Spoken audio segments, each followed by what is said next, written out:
Right, Assalamualaikum and Salam Sejahtera to everyone, all attendees and our respected speakers for today. A very good Monday to everyone who is attending for today's session. My name is Intan Liyana from Wellington's Resources, so I'm representing MPC for today's webinar series for MPC. Today's topic is Agile Regulation, Spur Innovation for Productivity Growth. So of course, we are all here to know on and discover on how to encourage the industry involvement in regulatory designs for the digital economy. So before we proceed further for the session, I would like to share some housekeeping in order to ensure the smooth flow of this session. So firstly, we have all attendees will be put on mute. And so if you have accidentally unmute yourself, please mute back. And also please turn off your videos to ensure that there's no distraction.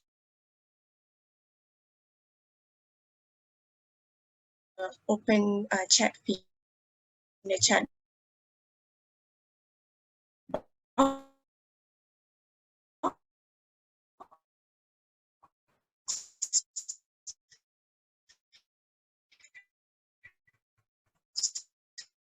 So if you do have any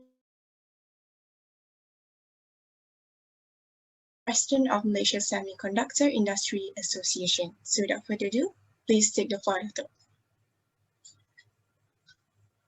Okay, good afternoon, everyone. Thank you for attending this webinar, Agile Regulations. Can you share my slide, please?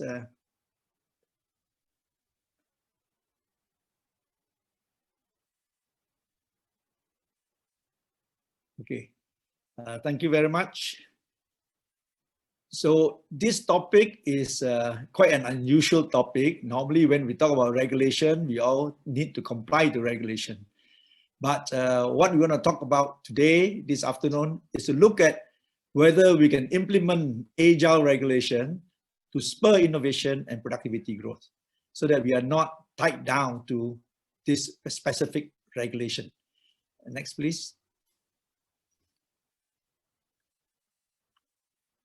So on March 17th this year, 2021, our Prime Minister actually have raised this issue and talk about why it is important to look at agile regulation so that we can be more progressive in whatever that we are doing. And it encourages us to look at it and see how we can do some of the implementation. Next, please.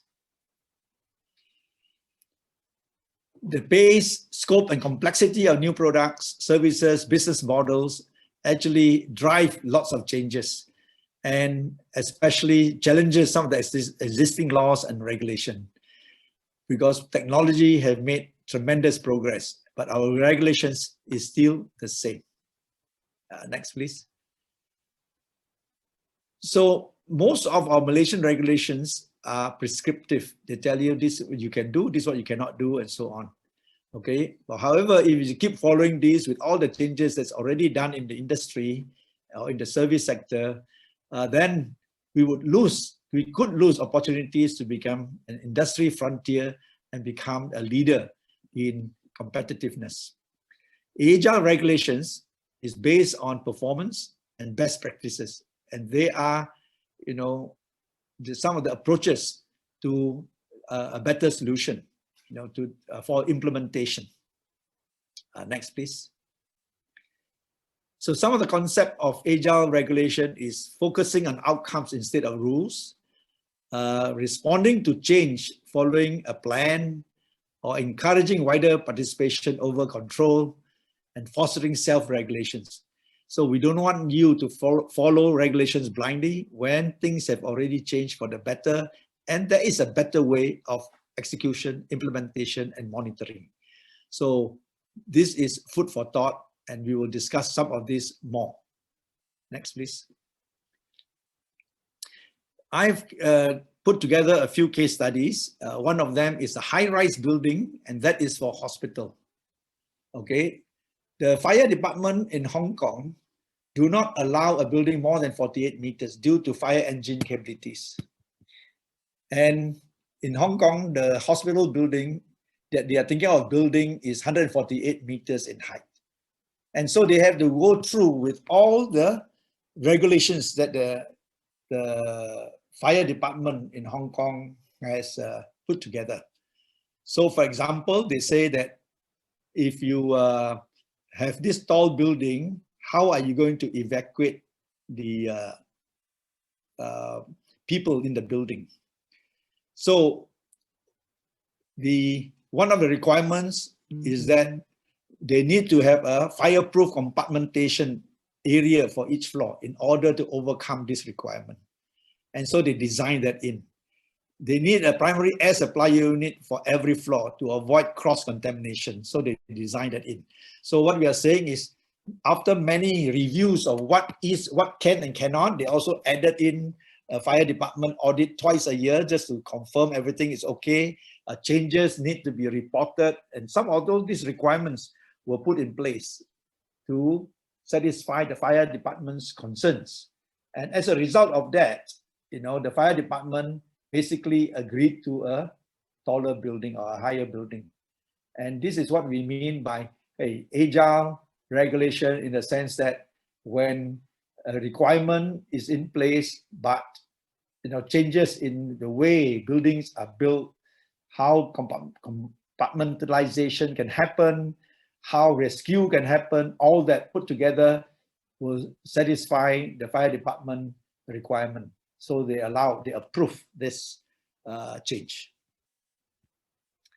Next, please. Another one is basically a customs delay for cargo clearance. Okay.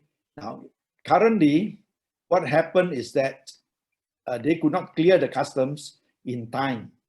Okay. And the requirement was that for them to clear within 3 days, and they have difficulties trying to clear that with customs.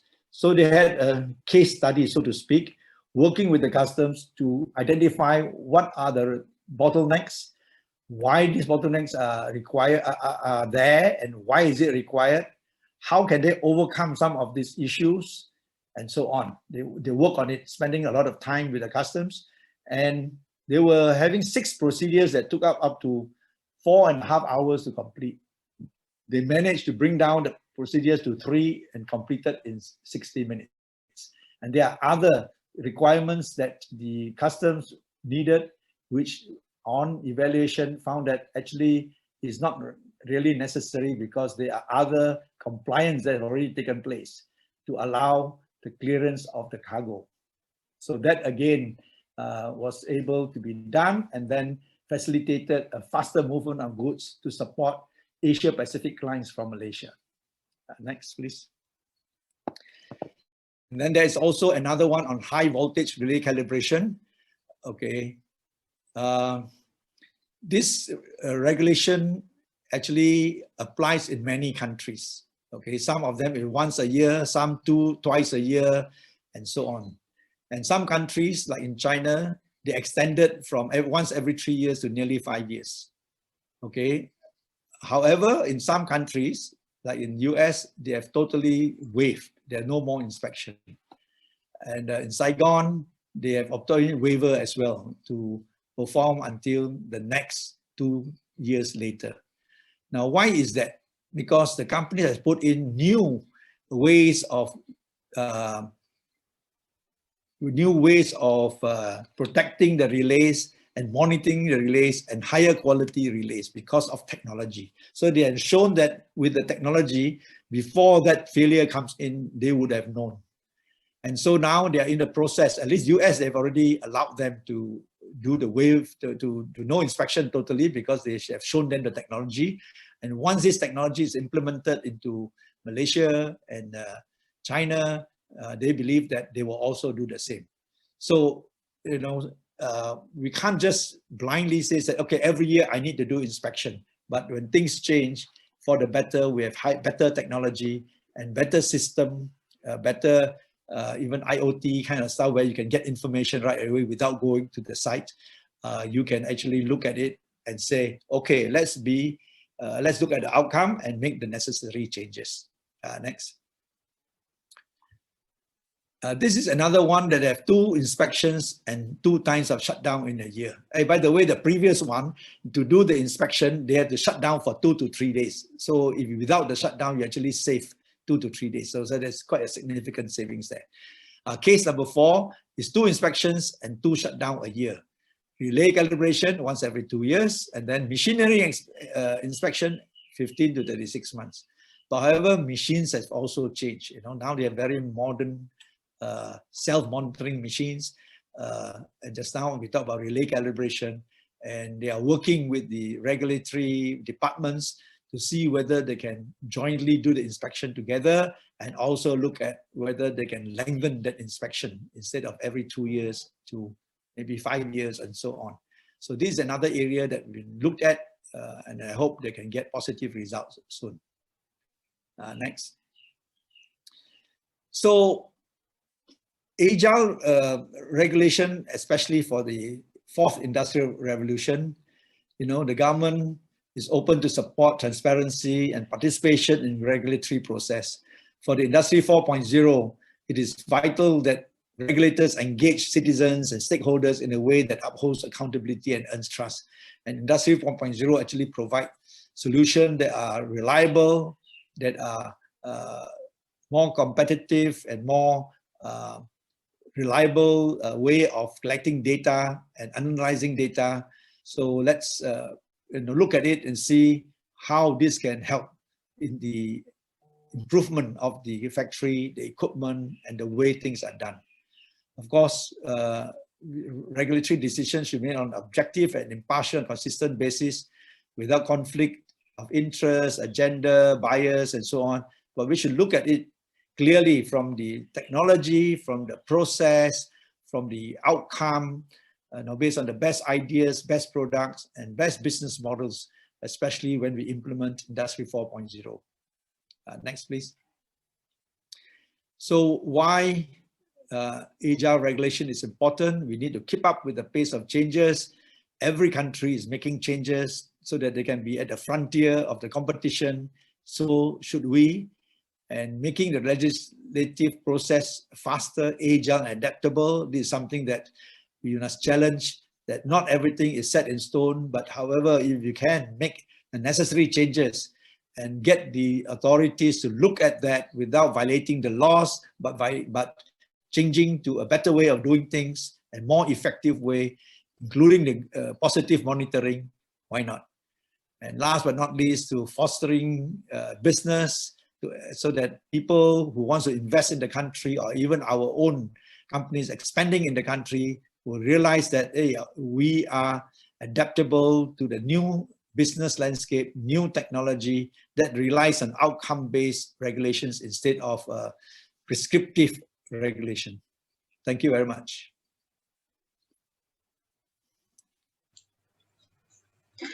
Thank you, Dato, for the wonderful sharing. So, dear attendees, if you do have any questions on Dato's presentation, please do leave them in our chat box so we can go through them right after the next session. So the next session would be with our next speaker, Mr. Ganesh Bangah. He is the advisor of the National Tech Association of Malaysia, also known as BCOM. So without further ado, I would like to give the floor to Mr. Ganesh to proceed. Mr. Ganesh, you're on mute. Thank you. I'll just do a bit of sharing on Agile, especially from the source of where Agile first came from, right? Yep. So if you actually look at Agile, you'll find that actually it started from Agile software development. So if you remember, you go back 10, 20 years ago, before you develop a software, you need to do a proper documentation for software, right? So you actually need to, for example, do a proper product resource document, why you need the software, when you need, how you need it. And then you get a system analyst to actually do the plan to develop the software. And then the programmers start developing the software, right? and then that whole cycle completes the software. Then the next time you want to upgrade your software, you go to version 2, right? That's why those days you have Windows version 1, 2, 3, or Windows 95 version 3. So then you have a cycle every time you want to update or upgrade the software, and then you have versioning control coming into place. That was the old way of developing software. When I talked on this to Dato Wong the other day, he brought back even before that, if you remember, before there was the computers that we have today, we used to use cards, right? Punch cards to develop software, right? So from punch cards, we actually went into system analysis to actually prepare the documentation. And then today we have what's called Agile software development. And actually, that's where the word Agile first came into, I would say, the modern world, right? It's from software development. What is Agile software development? Agile software development basically is you develop the software as you go based on user requirements. So in today's world, when you actually develop a particular software, what you actually do is you actually develop it and then you ask the user, do you like this or not? You know what I mean? So you get feedback from the user. The user can actually use it and then you improve it as you go. And so in that way of software development, you find that it is more customer focused or more customer centric. And as Dato mentioned earlier, it's more outcome based, right? Because you're developing with feedback from the user rather than anticipating what the user wants or just developing it based on documentation that was done before, right? And the problem with documentation done before, just like regulations done before, is as user needs change, as new technologies come in, they get outdated very quickly, right? So that's how the word Agile first came into software development. And there are actually manifestos for Agile development. So it's individuals and interactions over processes and tools, right? So it's really about interactions, it's about multiple individuals, in this case, the customers or the businesses that are going to use regulations or processes and tools. It's about working software, or in this case, regulations that work rather than comprehensive documentation. Now, if you look at regulation today, just like software in those days, years before, right? There's a lot of documentation, but it may or may not be needed, right? So that's why we need Agile regulations to come in so that we can quickly update or upgrade these regulations. The word I think should be update, sorry. Update these regulations to make it more suitable for businesses. And then we talk about collaboration over contracts, right? So it's about constant collaboration with businesses rather than just over laws or agreements or contracts. It's about responding to change rather than just following a plan, because plans today get outdated very quickly. So we need government to respond to change, right? Of course, as we want to respond to change, one of the issues that has come up, especially when it comes to governments, is governments may find it difficult to change quickly because there are processes involved in terms of changing laws, for example, right? So for the government to change the law, it has to go to parliament. It has to get approval from parliament, it has to go through many different processes. So how do you then respond to businesses without the time required, to actually change laws? And that's where the concept of sandbox, regulatory sandbox, actually were introduced to this country many years ago, right? Or a couple of years ago, say. Now, regulatory sandboxes are basically locations. It could be locations or it could be particular sectors where regulations are modified and upgraded as you go, right? So example of a regulatory sandbox in Cyberjaya, actually there's a sandbox for autonomous vehicles and also drones, right? So if you're in Cyberjaya, certain of the laws are exempted, for example, certain laws are exempted to enable testing of autonomous vehicles and to enable testing or usage of drones, right? And so that's an example of a sandbox for autonomous vehicles and also basically drones, right? So similarly, Bank Negara has a sandbox for fintech, right? So new fintech innovations can be tested without affecting too many people and without changing the law, right? And laws then can be developed as you go. So as you actually test a particular innovation within a sandbox, you can then develop the laws or the regulations that actually can cater for that particular innovation, right? So that's where the concept of sandboxes have came in. And today in Malaysia, we've got a number of sandboxes. One of the biggest sandbox, I would say, is we have the National Technology Innovation Sandbox that's run by YBhg and the NTIS. And I think with YBhg now merging with Technology Park Malaysia, TPM can actually be a leading sandbox to actually test a lot of new innovations and also develop our regulations as we go. So that's a bit that I wanted to share on the digital and innovation view of the word agile and how that has evolved into agile regulation, and then how sandboxes now are coming to play to enable businesses to adopt innovation while ensuring that regulations are conducive for these innovations to thrive and grow in this country. Right. I think we can open the floor to questions again. Intan? All right. So we're done with the two speakers. Thank you so much, Mr. Ganesh. So we'll open the floor to questions. I already have here one question from Sam Singh. It says, Agile regulation helps innovators and businessmen a lot.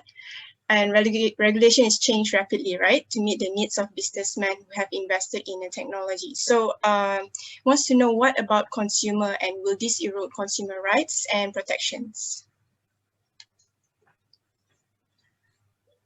Ganesh, you want to answer consumer rights? I guess, look, okay, I'll use the example of drones, right? So for example, a drone being tested in Cyberjaya, it doesn't affect consumer rights, but then it may affect safety, for example, right? I'll just use that as an example. So how do we then develop the laws to ensure safety, or develop the regulations to ensure safety for operations of drones for the people in Cyberjaya while ensuring drones can operate? The laws that we prepare without testing, without a sandbox, may not be relevant and may not be able to protect the people there. Similarly, if you don't develop regulations through an agile environment and we just assume what is needed to protect consumers, that may not be so effective. So what we need to do is test within a controlled environment, right? So we can still protect consumer. Now you look at them, for example, fintech again, you take fintech applications and you still want to protect consumer, the question is protecting consumer, what's the word they use? Consumer rights. Yeah, consumer rights, right? So agile doesn't mean that consumers will lose their rights. Neither does it mean that laws are not enforceable or laws are not existent. Laws are existent. It's just that these laws are developed based on requirements of businesses and users, right? So in this case, consumers as well. So agile does not mean that we will lose consumer rights. In the contrary, by doing agile regulations, we can actually ensure that the regulations are actually more suited to protect the consumer while still enabling businesses to innovate. Does that make sense? Can I also give maybe one simple example? Sure, Dato. Because of technology, you can see that e-commerce is thriving. Yeah. Well, e-commerce is thriving. This is totally new way of doing business. New way. Last time you always go to the shop, go to the supermarket, go to the mall and buy things. Now I say I stay at home and I order. And then in China, they initiated this very early on e-wallet or smart wallet, and you just pay using your phone. Yep. Is that affecting consumer rights, or is that helping them to make it easier? I don't have to carry any money. I know all my transaction is kept in a record. You know, if I spend money, I cannot remember what I bought the day before. This one is all in the e-wallet, and I can check and say, oh, this is what I bought from this company, and so on and so on. I can track. So you have this balance between, are you tracking me or am I having more greater convenience? So today it looks like everybody is moving towards this new way of doing things, and they're pretty happy. You know, like now with the MCO, I order online and I just pay online, and then they just deliver. There's no transaction of money. Come to the house, I just take the food, and then that's it. I don't have, there's no payment, you know, physical payment involved. So I think that consumer rights, in this case, would, for some people, they think that their rights have been, you know, intruded upon. But for most people, they think that is great convenience. Thank you, Dato. Yeah, I think that pretty much sums up the question. I hope it's sufficient answer. Sam Sin. All right, for other attendees, if you do have any questions you need speakers to answer, please drop them in the chat box. While we wait for the questions, I do have a personal question as well. Do you think that having leniency in laws promotes economic growth or not? Or is it the other way around? Since we are talking about agile.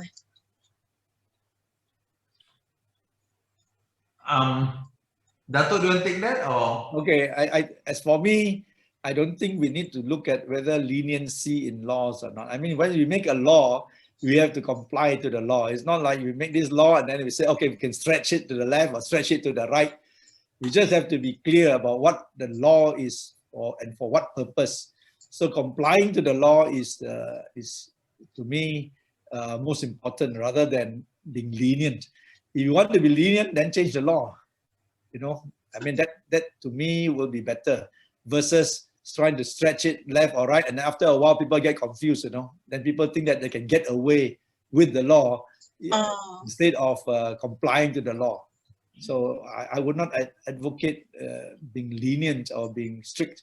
Just have to follow what the law says. I think just to add to that, being agile doesn't mean being lenient. Being agile actually just means that the laws can be updated more quicker to be more relevant. It can actually be stricter, right? So if we actually take a regulation and we find that it is not suitable for the current environment, we may actually make it stricter to, for example, protect consumer rights, right? It doesn't mean agile means linear, no. It just means that you can modify and you can update the law quicker based on immediate or customer requirements, whether it's user or business requirements. I see. I got it. Right. For the next one, I am interested to know how do you think that a country can actually embrace being agile? Like, how does a country can slowly adapt to, you know, being agile and throughout the laws, regulation? You know, I presented this presentation at Bermuda. Okay, and this is some of the comments. You know, there's no formal instruction from the government. So does that mean that I cannot do it because there's no formal instruction from the government? Or there's no standard guideline to the Agile regulation? Should I have a guideline that everybody follows? Okay, and the regulators may not be familiar with the Agile regulations because they may not know that things have already changed faster than they would have thought. So all this, you know, require, I call it, require understanding and require a mindset change. And so we are requesting that there should be a mindset change to this approach, that we cannot just rely on regulations, but we need to make sure that it can also be agile to adapt to the changing environment and make Malaysia more competitive and make it easier to do business. I think it also starts from mindset. I think it's not just about laws, but we must have that agile mindset, right? And I think what's important with the word agile again, which is why I started from talking about programming, right? It's in the mind, it's the mindset. So we must have the mindset to be able to quickly update ourselves. We must have the mindset to be able to quickly update the softwares that we use. We must have a mindset that we need to quickly update the regulations that we use. We must have a mindset that we need to be more customer centric, to be more customer friendly, right? If we have the right mindset, then whether it's agile or whether it's anything else, any other terminology that is created, will be able to follow. So I think we need to start first with that agile mindset, that mindset that we need to be more customer centric, more customer focused, more business focused, right? So with that mindset, then we will succeed in implementing Agile. If you don't have that mindset, even if you try to implement Agile, it will not be successful. Okay, thank you, Mr. Ganesh and Dato. Let me go to the chat box if there's anyone questioning.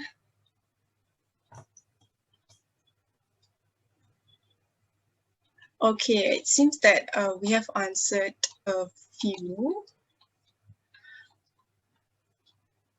I think it's mostly for me as well. I'm also learning through this Agile, because if not, I have never known about all this. So it's pretty interesting for me.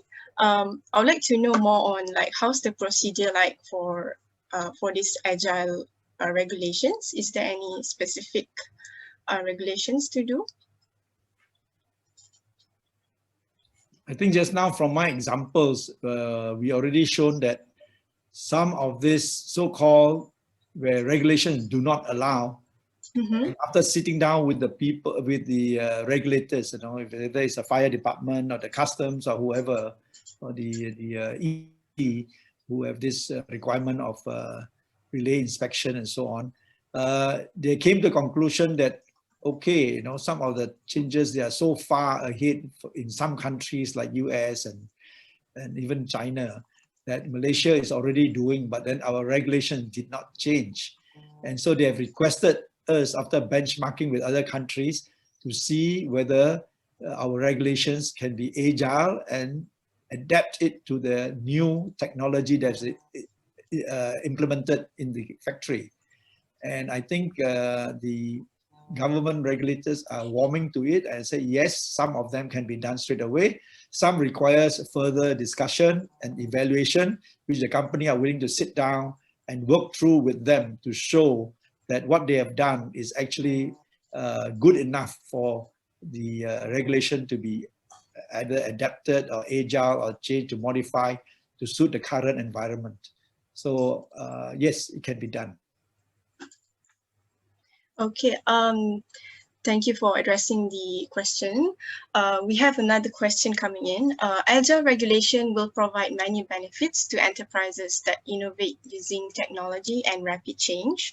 The Agile regulation introduced will be applied by all companies. So what happens to companies that still stay the old way with these Agile rules? So Dato or Mr. Ganesh?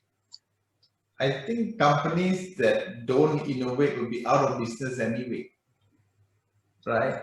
So they really, in today's environment where things change on a daily basis, you need to be able to innovate, right? I'll give you one very simple example was Grab and Uber, right?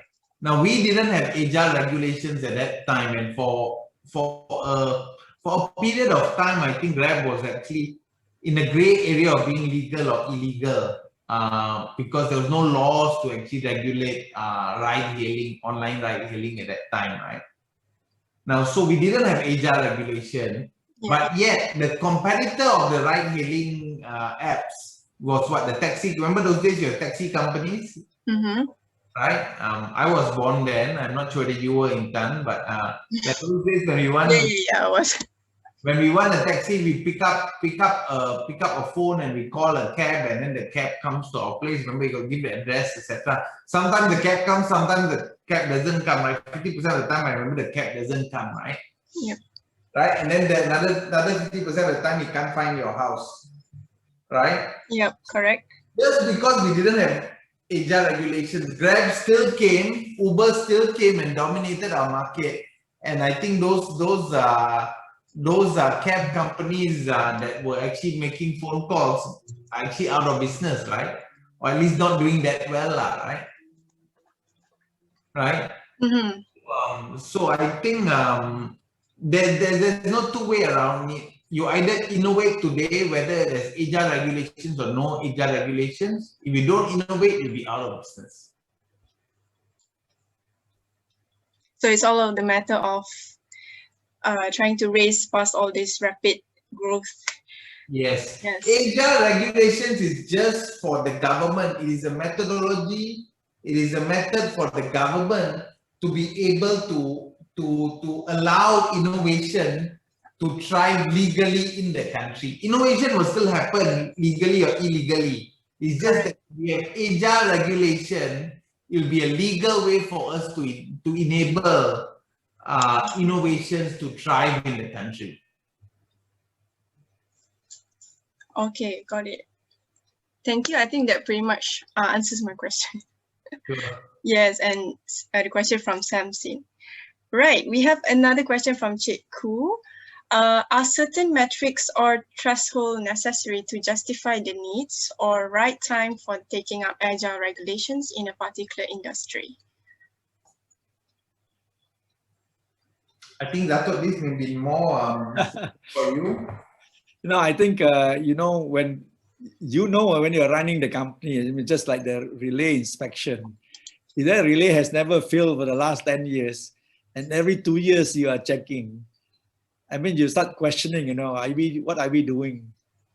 You get what I mean? And so when come new technology where some of the monitoring that you are monitoring can be done by the company themselves, instead of you as a regulator to come to do the inspection, it is already inspected and reported out on the condition. Then why are we still monitoring every 2 years? That's where all this, if you have this challenging the status quo, asking the right questions come in to ask, why are you doing this? And then hopefully you come to a solution or a recommendation that says that, oh, maybe this is part of Agile regulation. I need to go out and convince the regulators that it's time to change the regulation, or at least get the regulation to adapt to the changing environment.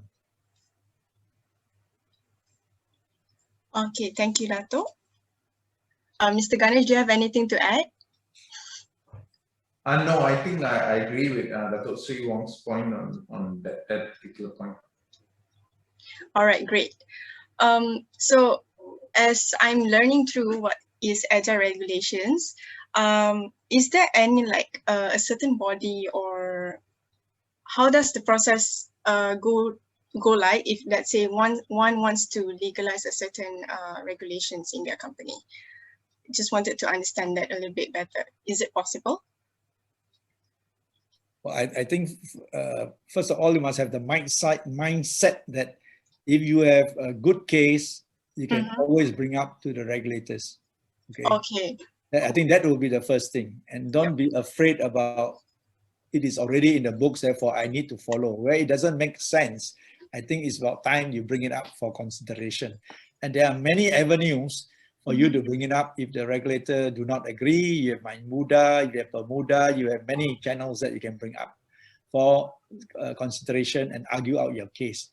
However, to make it a little more formal, we are trying to get the government to look at our recommendation to see whether the Agile regulation, the approach can be, all agencies can be informed that the government do agree with this approach, that Agile regulation can be applied where it applies, okay, where there is a case for justification, and it can make us more competitive and make us more leading in terms of ease of doing business, and yet comply to the outcome that is required of that regulation. So we are trying to convince the government that maybe take the leadership to inform all agencies to do that. So they are taking this up, at least through Bermuda, to review and see how can that information be communicated to everybody. So we have presented to them to take that up. Okay, that's good to know, Dato. Thank you so much for sharing that. We have another question. We have from Dr. Farah Bhavati. How to balance up between the enforcement by regulators and fulfill business needs through agile regulation? Mr. Ganesh or Dato will be answering. Again, I think it's similar to what we talked earlier, right? Enforcement doesn't change. All Agile does is you update laws to suit the environment, whether it's consumers or business environment. So you modify those laws or you update those laws more frequently to be more customer centric, right? But whether those laws are updated more frequently or not, you still need to enforce it. Does that make sense? Right? So you still need to enforce those laws. And so making regulations agile or having agile regulations doesn't change the need of enforcement or doesn't change the mode of enforcement. You still need to enforce it, right? The only difference is the enforcement officers need to understand or need to be able to basically understand the agile regulations or the regulations that are updated more frequently and to be able to know what are the regulations that have been updated. Does that make sense? Mm-hmm.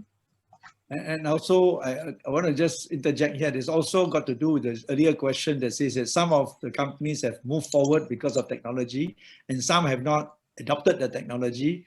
How do you handle that? And this one is talking about the balance of the regulation to fulfill the business needs. Somewhat similar from my point of view, you know, that those who have adopted technology and all that, then the regulators can apply the new or agile regulations to them. Those who have not adapted or adopted the new technology, then the old system apply. Okay, but then as Ganesh said, that as you go out in time, the guys who have not adopted the new technology will slowly either adopt or you will become non-competitive, which either forces you to get out of business or adopt. So over time, you know, this transition will have to take place from the agile regulation will then become the norm. In the beginning, it is not, it is on a transition mode, later on become the norm. So in the case of the hospital, if you are building it below 48 meters, no problem. Mm-hmm. But if you want to build above that, mm-hmm. you know, let's say 90 meters, which is way above, then there is already a case that is building more than 100 meters high. So then that one will apply, you know, but you're building below 48, then it's still the same. You don't need to make the changes, but if you are willing to adopt some of the solutions, then of course you are better off. So there are this transition period and for you to adjust. Thank you, Dato, and thank you, Mr. Ganesh. Right, I think we have answered a few questions from the chat box and also my personal questions. Attendees, if you have any questions, please do drop them in the chat box so that we can address it now, since we have this Q&A session. We just have about a few more minutes, 20 minutes to go until 4 p.m. Let me go through the chat box.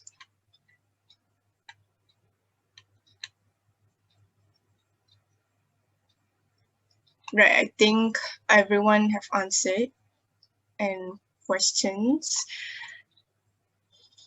Perhaps Mr. Ganesh and Dato has any questions for the attendees. Me personally, I'm very lucky to be in this section because if not, I wouldn't know anything about Agile regulation before. I think so. Thank you so much, Mr. Ganesh. Yeah, I think my input. Sorry, Dato. I think my input to the audience is that, you know, Malaysia is pushing very hard on Industry 4.0 to get companies to be to go up the technology chain, to adopt new ways of doing business, to automate using data analytics, using AI, and so on, IoT and so on. Why? Because the whole world is moving in that direction. And if you don't move in that direction, you will fall behind. So I would encourage everyone to look at it and see what ways you can adopt Industry 4.0 solutions in your workplace. And then if you encounter regulatory problems, regulations that don't allow you or make it difficult for you, and that's where you're going to challenge the current regulations to see you can make it agile to adapt or change or accept your solutions to your problem, and yet achieve the outcome of that regulation that the government want to achieve. So that would be my encouragement. Thank you, Dato. Right. A question just came into my mind. So in terms of this pandemic, right, it's COVID-19, one of the most affected industry is, of course, the aviation industry. So the passenger flights are reduced, whereas the cargo flights are working on the double. So how can actually Agile Regulation assist in the sense of where pilots are concerned?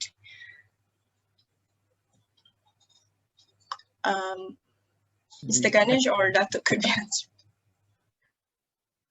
You might want to ask the question again. How does a pilot work? Sure, no problem. Yeah, right. So in terms of this pandemic, right, so one of the most affected industry is, of course, the aviation industry. So, but passenger flights are reduced, but cargo flights are actually working on the double, right, to bring things in here, whatnot. So how can Agile Regulation assist in the sense where pilots are concerned? So I think we need to understand first whether there are any hindrances in terms of cargo movement or not, or cargo flights or not, right? So are there hindrances, are regulations preventing the growth of cargo flights or the number of cargo flights? If there are regulations that prevent that, then we need to have a workshop maybe where we implement Agile Regulation methodology. There are actually different methodologies for Agile. There's this concept called Scrum. You can Google it and you can learn a bit about Scrum as well, right? So Scrum is a subset of Agile. It's how you implement Agile in a work process. You can actually do a search on it, right? So if there's an issue, then you need to understand what the issue is. What are the laws, for example, that are preventing, in this case, cargo flights, if there is such a problem, right? Then what are the laws that are preventing it? And then are those laws there for a reason or not, right?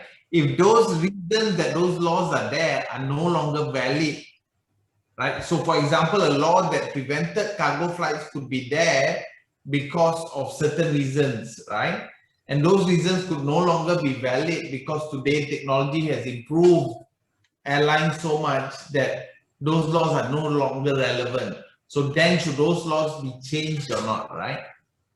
But as we're talking about COVID, maybe I can give you another example of where I think we're implementing Agile regulations without even realizing it. It's in our current MCO, right? So just a few days ago, we changed certain, the government changed certain regulations, right? Yeah. For example, shopping centers can only operate until 8 p.m., right? Yeah. So that's an example, that's a perfect example where we have actually, without realizing it, implemented some form of Agile regulations, right? So we're changing regulations based on customer needs, right? Or based on needs of the public. Okay, yeah, got it. Right, yeah, so that's an example of Agile regulations actually. Right now, that's from the outside we can see, yeah, that's an Agile regulation, right? But Agile, actually there are methodologies involved, like Scrum, for example, implementing Agile. How do you, for example, gather customer feedback, right? So there are Scrum boards. When you talk about Scrum methodology, use boards to put what customers want, right? So there are methodologies involved. Whether the government uses those methodologies in changing those regulations or not, I'm not so sure. But it'd be useful for us to learn those methodologies and actually have workshops where we can implement some of those methodologies in our different regulatory environments. Understood. I hope I'm not getting too deep, but I'm just trying to just give a bit of the concept. Yep, I got it. Yep. Thank you, Mr. Ganesh. Looks like we have another question from Dato. Nathan. He's asking, what is your advice for the policymakers and government agencies to move fast to keep up with innovations? Perhaps Dato is answering this, I think. Okay. No, this question about how to get the policy makers and government agencies to move faster. First of all, a few things must happen. First of all, there must be a realization that things are changing, moving very fast, especially in the world of technology. If that realization is not there, then the request for mindset change is difficult. But you have that realization that say, yes, things are changing, things are moving, and therefore, being a regulator, I need to have an open mind and listen to the people. That will be the ideal situation where the regulator, the people in charge are willing to open up and listen and adapt and make changes where it is applicable. The second part is that we need the government to move, which means that some people do prefer not to do this approach and just wait for government to give a directive. For people like that, then the government have to come out with a directive that says we encourage agile regulations, which the Prime Minister has said. But then again, some people will still want a policy to be published so that I can execute, I can take less risk, and so to speak. So you got to do this in two prongs. One, create the realization and the need and the changes in the world. And the other one is to push the government to say, hey, come out with a policy that would allow all regulatory departments to be willing to look at changes in the regulations, or at least be agile to respond to, if there is a specific situation, respond to that situation, so that we don't go on the arcade way when things have already moved. That means the companies have already decided to invest and make changes to their way of doing things with new technology, and therefore the old regulation doesn't really apply anymore. So we need to adapt. So we need this two-pronged approach, to me. I hope Dato Nathan, I answered your question. Ganesh, you have anything to input? Sure, yeah, I think I agree with Dato. It starts from the consciousness and then it goes to the mindset, and then there's a lot of education that's needed as well. So we need to understand, we need to, after we have the consciousness, after we have changed our mindset, then we need to know how to implement it. So that involves some sort of education, which this event is an example of education, right? A bit very high level public education. So we need to go maybe 1, 2, 3 steps a bit deeper into Agile to actually understand a bit more on it and how to implement it. I think the other thing is also, if we can't implement it at the national level, I see another question saying, what are the challenges? So challenges, of course, is changing regulations. Of course, there are a lot of laws we need to follow, a lot of processes we need to follow. So you may not be able to change it overnight. So that's where the concept of sandboxes come in, right? So if we can't do it nationwide, we may want to test these regulations. We may want to test innovations within sandboxes, whether it's location sandboxes, such as technology parks, or Cyberjaya, or whether it is sandboxes that limit the number of consumers, for example. Right, so for fintech sandboxes, there are limits to number of consumers that some of these sandbox users are actually allowed to have, right? So for example, in Singapore, to have a digital wallet, you can have a wallet without a license up to 500,000 in transactions a month, for example.